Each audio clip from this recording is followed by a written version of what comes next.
Hello বন্ধুরা, তো আজকে আমি করে দেখাবো আলুর দম। তার জন্য এখানে নিয়েছি কিছুটা আলু আর মটরশুঁটি, আর বানিয়ে নিয়েছি একটা মশলার পেস্ট। তো তারপরে গ্যাসটা ধরিয়ে একটা বাটি বসিয়ে তার মধ্যে দিয়ে দিলাম আলু, দিয়ে দিলাম পরিমাণ মতো জল আলুটা সিদ্ধ হওয়ার জন্য, দিয়ে দিলাম আলুতে কিছুটা লবণটা দেওয়ার পরে মটরশুঁটিগুলো দিয়ে দিলাম, দিয়ে ভালো করে সিদ্ধ হতে দিলাম। তো সিদ্ধ হতে হতে তারপরে এটা নামিয়ে নিলাম।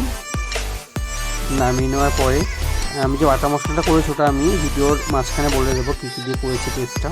তো তারপর দিয়ে দিলাম কড়াইতে পরিমাণ মতো তেল দেওয়ার পর দিয়ে দিলাম একটু আজওয়ান সোমবারে, তারপর দিয়ে দিলাম সে বাটা মশলাটা যেটা আমি করে রেখেছিলাম।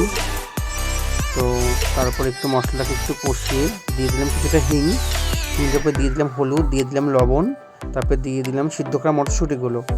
তো মশলাটি কিছুক্ষণ কষিয়ে তারপরে সিদ্ধ করে রাখা আলুগুলো দিয়ে কিছুক্ষণ নাড়াচাড়া করে মশলাটাকে ভালো করে কষিয়ে নেব যতক্ষণ না মশলার থেকে কাঁচা গন্ধটা চলে যায়।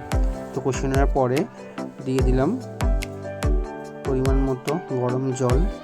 তো জল দিয়ে আলুর দমটা কিছুক্ষণ হতে দিলাম। তো ততক্ষণ আমি বলিনি, তো আমি বাটা মশলার মধ্যে দিয়েছিলাম জিরে, আদা, পেঁয়াজ, রসুন, টমেটো, গোটা ধনে আর গোটা জিরে একটা আমি পেস্ট বানিয়ে নিয়েছিলাম।